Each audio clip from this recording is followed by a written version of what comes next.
Next week is poised to be another bloodbath in the US market. What can we expect to see with some of your largest positions? Are we going to see these positions start to climb back up, or are we just going to see this continue to decline? In this video, we're going to be going over some key US economic news. We're going to be looking at some of your favorite stocks, including Tesla, Palantir, NVIDIA, and probably many, many more. You'll see it in the title or the caption or whatever, but you're here for what you're here for, so let's get straight into this video. So obviously last week we've seen quite a bit of sideways action. We didn't actually see quite the correction in which I imagine we would. We did obviously see a lot of buying pressure here when the reciprocal tariffs were paused, but then since then we've just seen the market basically go sideways, which is not actually what I expected. I still expect the market to go down. Obviously I don't expect it to go down all of a sudden again, but I do think intrinsically the market still looks overvalued currently. On the Schiller's PE ratio here, we are at 32.66, which is actually a much stronger position than it has been previously, which is obviously showing massive improvement. But with earnings coming out in the next couple of weeks to months, we can expect to see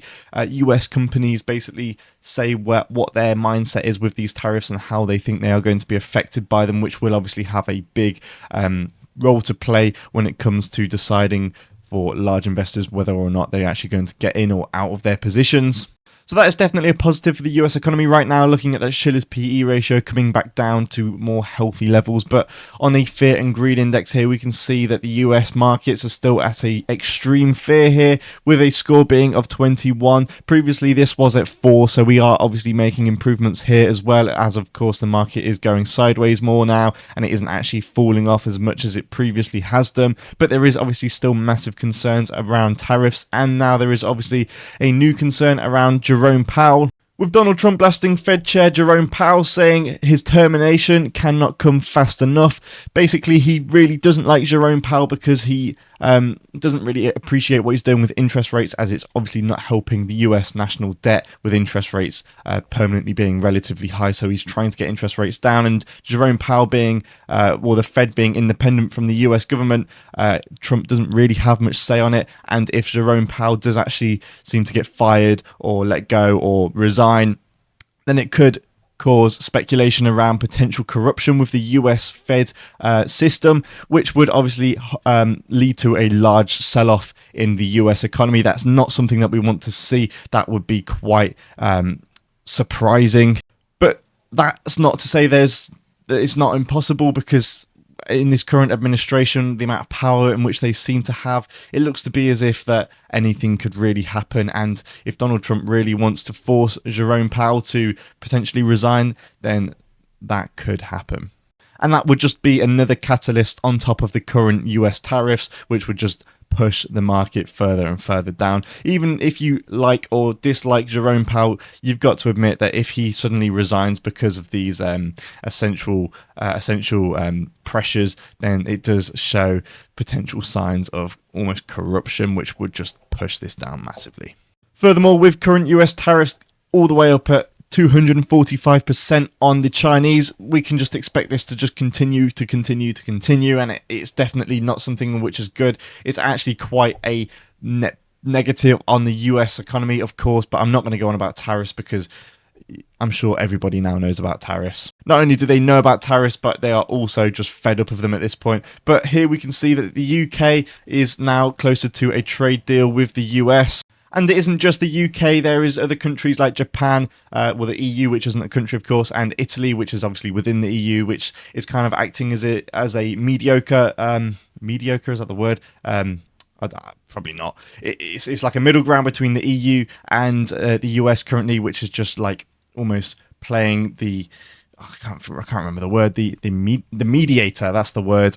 Mediator is a person who attempts to make people involved in a conflict come to an agreement, so I just had to double check myself there. But obviously that is a positive for the US and EU relations, which is of course something which is intrinsically valued to be something that needs to be strong within the US and European and Western economy. But tariffs to trigger sharp US economic slowdown, the chance of a recession has now jumped to 45% in a recent poll, where we can see that there is a concern around American consumer spenders, and there's basically people being a bit worried now, and I'm waffling, but you know what I mean. In other words, it's not looking particularly great right now for the US economy. There looks to be a lot going against it at the moment, but despite this, we have actually seen last week be relatively positive. Of course, it did see a sell-off, but it was actually relatively sideways, which is a net positive for sure. Looking here on an exponential moving average, we can see that we are, of course, below all of them, with it barely touching the 200-day, the 20-day, exponential moving average. And of course, on a MACD indicator, we are massively into a short position. If I hide this, you can see it easier. We are coming up to this support here, and I do think that potentially next week we might end up touching it. If it goes below, obviously we're going to see more selling pressure within the US, S&P and NASDAQ and Dow and all of them basically. So we really don't want to go below this, but I think personally I want to see it go below this. I don't actually hold many positions at the moment, and I have quite a lot of cash on the side to hopefully buy in at a better opportunity. But right now, I think stocks still aren't looking particularly cheap.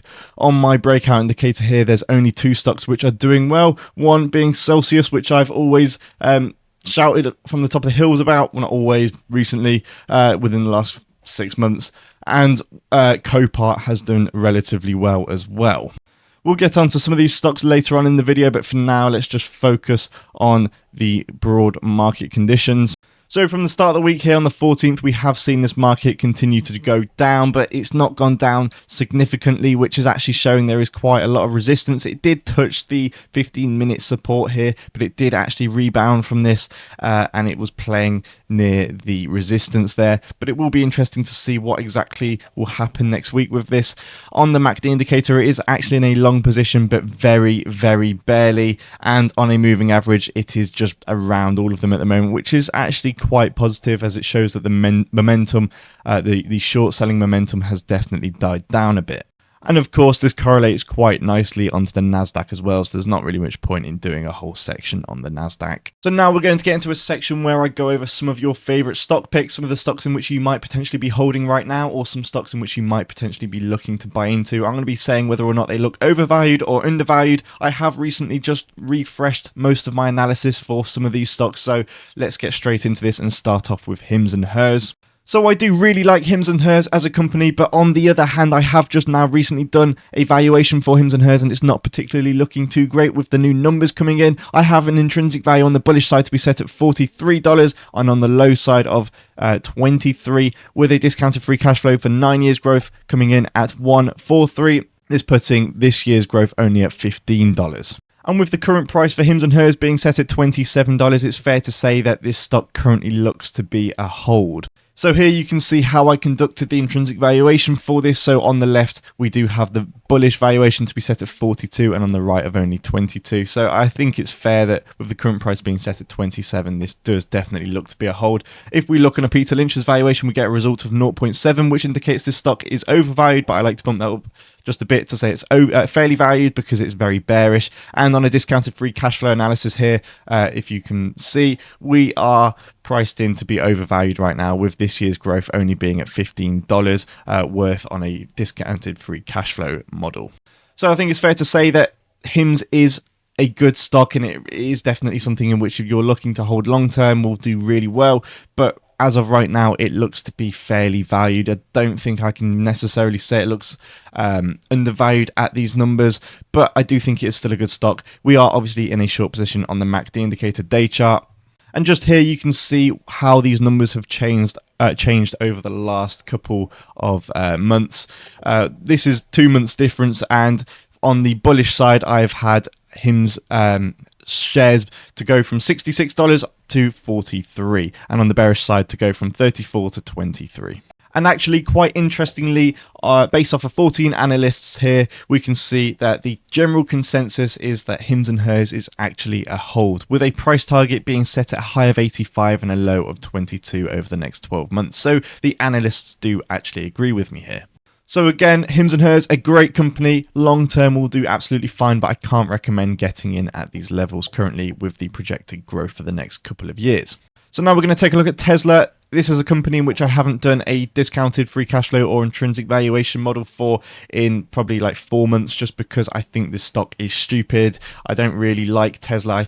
I do like Tesla as a company, but as a stock, they are massively overvalued, and they always have been. With them still being at a PE of 117, I just can't recommend Tesla. This company has actually gone sideways in recent times despite it selling off massively, and I do think it's fair, but I still think this stock should continue to go down. Obviously, we are now at pre-election numbers for this stock, but I just can't recommend getting into a position in Tesla. They are on a short position on the MACD indicator, and they are below all of their moving averages, even the 20-day just barely. Quite important to note is that Tesla do have their earnings report set to come out on the 22nd of April. So next week, we are expecting to see this come out on Tuesday, which is obviously going to be massive for this company as their sales have declined quite largely in Europe. I think they are actually up in the UK, which is interesting, and it'll be interesting to see what their outlook is just in general now, because obviously people have been setting light to Teslas, which is just outrageous.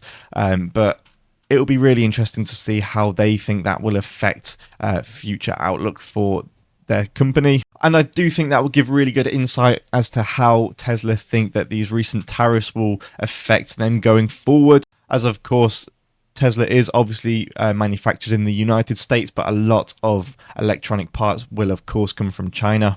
But of course, Tesla registrations slump 15% in EV loving California, which is not a good sign. But I think that's just due to the fact that California is quite a liberal state, so a liberal Democrat state, so they're obviously not going to want to buy Teslas now because of this new administration. But again, I still can't recommend Tesla's share price at 117 PE. And based off of analysts, what can we see?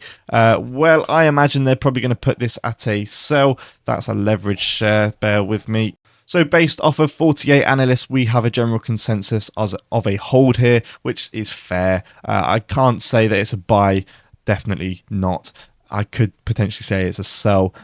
Hold is a bit ambitious, especially because I think that they are now going to have issues with their outlook. But we can see here a 12-month price target of $515 and a low of $120. That is obviously quite a large difference. So we're now going to move on to NVIDIA. This stock is down 34% since its peak, and I do now have a revised valuation for NVIDIA. If I zoom out here and scroll right down, we can see that NVIDIA, I have a bullish price to be set at 185 and a bearish only at 100, with the current price being set at 101. This stock seems to be a relatively fair buy-ish hold at the moment. It's hard to really say, with this year's discounted free cash flow analysis only putting NVIDIA's shares to be worth $24, but in 9 years' time we can expect this stock to be worth $219 based off of their free cash flow, and the stock is currently at a 34 PE. And here are the figures again if you want to visualize it a bit better with some nice looking dials. But moving back to the chart here, we can see that NVIDIA is below all of the exponential moving averages, which is obviously showing momentum is against it currently, and it is in a short position on the MACD indicator, and it didn't have a particularly great week last week. But NVIDIA is struggling to get a positive news title lately, as recently chip exports have been restricted to China essentially, with analysts basically trimming their projections for NVIDIA as well. It's obviously not a particularly great time to be an NVIDIA holder, but I do still think this stock should do relatively well long term. Of course, it is now basically poised to do a bit worse because of the recent tariff war and NVIDIA importing and exporting between China quite a lot. So it's obviously going to take a toll on NVIDIA, but I do still think this is a good company. And despite this recent tariff war, NVIDIA is still at a general consensus of 62 analysts of a strong buy, which is really good to see, and a price target is set of 220 on the high side and on the low side of 115. So I think it's fair to say NVIDIA looks to be a good company, and I do think that it is a good stock to be buying, but it doesn't look as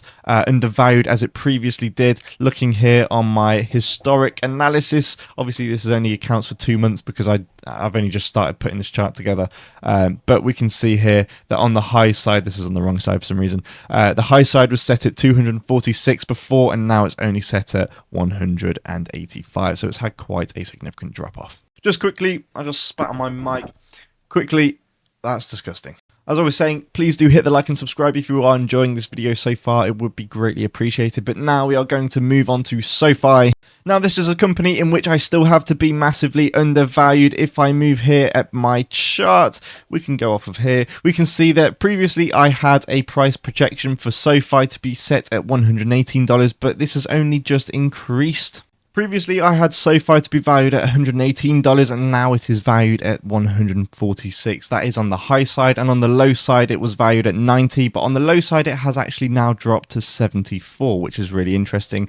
The mean of these is relatively the same, with it being a mean of $104 before, and now it being $110. I know what you're thinking. This seems quite overvalued and quite stupid, but this same valuation has been very accurate throughout history.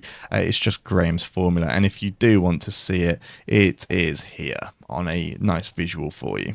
I couldn't conduct a discounted free cash flow analysis for SOFI as their free cash flow is essentially pants. It's not exactly what you want for a company founded in 2011. You really would expect them to have a strong free cash flow, especially for a financial service company, but it's just not ideal. That's the one thing in which I really do not like about SOFI, and it kind of worries me. But looking here, they are on a short position on the MACD indicator, and they are, of course, below all of the exponential moving averages. But based off of 19 analysts, the general consensus is a hold, despite my intrinsic valuation saying that this is a strong buy. I think the problem with SOFI at the moment is they are obviously a company which is going to see a lot of volatility, which is out of their control as interest rates change and consumer spending weakens. It's something in which will intrinsically hurt stocks like SOFI, and on a 12-month price target, we can see a high of 20 and a low all the way down at 5.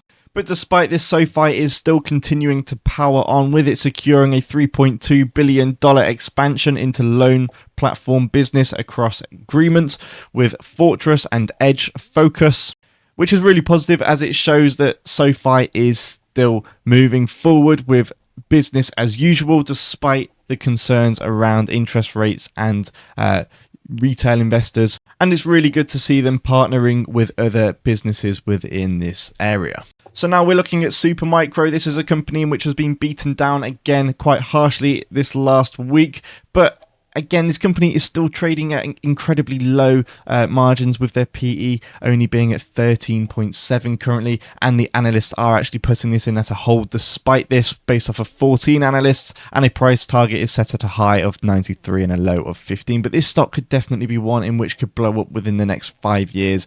Obviously, it's going to get hit quite hard with these tariffs recently, but this stock basically followed the exact same trajectory as Hims and Hers. They basically blew up at the same time and died at the same time. Obviously very different companies, but it's just an interesting pattern. They are below all of their moving averages, and they are, of course, in a short position on the MACD indicator. I haven't recently done a valuation for Supermicro within the last couple of months, I think. I'll try and find it now. So just here we can see on the 20th of February, I did a valuation for this company. It was set, well, it is set now at $10.54, but I have a bullish intrinsic value set all the way up at $169 for this company, and a low of 89, with a discounted free cash flow analysis coming in at 453 for the next 5 years, and this year should be priced in at $50. This stock just looks to be massively undervalued currently, but again, it's just one of them stocks in which people do struggle to trust because they have obviously fabricated earnings reports in the past. But I do think that is the past now, and they have since fired the people responsible for that. And I do think this stock is one in which could potentially be a really good buy. I mean, when intrinsic valuations and PE is set at that low, I do think it's fair to say companies like this should be a buy. I mean, I wouldn't put too much into it, but when they have a growth rate of 40% over the next year, it's clear to see that this company is still doing well. Okay, so I think for the last stock of this video, we're going to look at AMD. This stock is continuing to fall massively. It is in a short position on the MACD indicator, and it is, of course, below all of the exponential moving averages. I still think even at these levels, AMD looks to be overvalued. Of course, it was hurt alongside NVIDIA in the recent tariff war, and it still has a PE of 87 despite this. Even though it's still at a high PE, based off of 49 analysts, this stock is still set at a general consensus of a buy. Obviously, when comparing this to NVIDIA being a strong buy, being a buy is obviously showing that it's potentially not got as much promise in it, and its products aren't up to date with NVIDIA's. They do have really good earnings reports as of recent, so that is something in which they definitely have going for them, but as far as the market is concerned, I think NVIDIA still takes that crown by a mile. And looking here on a 12-month price target, we can see a high of 225 and a low of 90. So it's a stock in which is definitely one to watch based off of the analysts, but in my opinion, I still don't think this company is particularly great. Yes, they have really good earnings reports coming out recently, beating estimates and coming out with some fantastic numbers, but I still think it's overvalued at this level. I have made a severe mistake. I completely forgot to talk about Celsius, so I'm going to quickly run through this stock now. This stock has done massively well, as we saw earlier on in the video. It's basically topped the breakout score. We can see that it is actually above all of the exponential moving averages, which is extremely bullish, and it is actually in a long position. This is one of the only stocks currently which is actually doing well in the US market. But despite this, I have some bad news. I think it is now overvalued. So here we can see today's valuation, which I conducted for it. On the bullish side, it is set at $28, and on the bearish side, it's set only at $15. The current price is set at 37, so that indicates this stock looks massively overvalued currently. But on a 9-year trajectory, we can see that Celsius is actually projected to be at $117 based off of its free cash flow, but currently it's only valued in at 13. This is actually relatively the same from what it was 2 months ago, so it's actually decreased, which isn't ideal. But I do think Celsius is an amazing company, and I have actually seen Celsius in the UK now, and I did have it, and I did think it was okay. It just wasn't my sort of thing, but it's an amazing company, and they are massively moving into European markets. And I did see a comment the other day on one of my other videos that I think he was from Sweden. I might be wrong, but he said that they've had it there for a while and they absolutely love it. So that is extremely positive for Celsius when they're partnering with companies like Pepsi for manufacture and production. It's only going to do them really, really well, especially in an international market. So this is a really good stock. And based off of 21 analysts, this is actually projected in at a buy. But on a price target, we can expect this to move relatively sideways over the next year with a high of 58 and a low of 26. So that is Celsius, an amazing company, might be very much so overvalued now, but I would definitely put this in at a hold. It's not a sell at all. So I am going to end this video here before it goes on for far too long. If you think I've missed anything, let me know in the comments, because I would be very interested to know what I may have missed in this video. If you have enjoyed this video, please do hit a like and subscribe. That would be greatly appreciated. I try and do these every week at the end of the week going into next week. So do hit a subscribe if you want to see more of this. With that being said, I'll see you for the next video.